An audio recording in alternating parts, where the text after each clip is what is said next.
باعضاء نظام مجلس الاداره واعضاء اللجان واللجنه العموميه لمساندتهم في تحقيق رؤيه ورساله الجمعيه.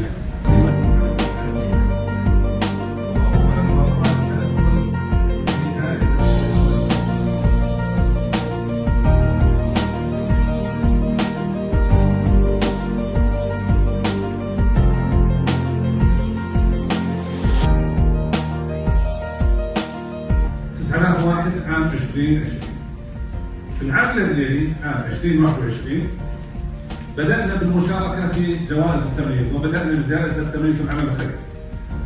وأول مرة نشارك بالجائزة والحمد لله حصلنا على التقدير التعقيبي لهذه الجائزة، وهذا بيعد في ذاته إنجاز.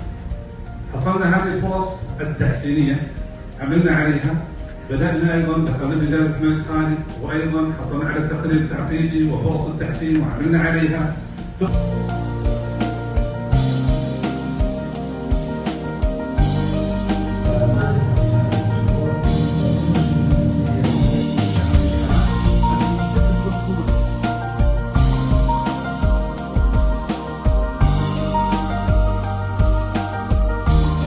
إنه لمن دواعي سرورنا ووافر حضورنا أن نبلغ معكم إلى حيث رجوتم، وأن نصل بكم إلى حيث اقتفيتم، تعزيزا لمكانتكم وتحقيقا لغايتكم في رحلة تجاذبت أشرعتها رياح الأمل.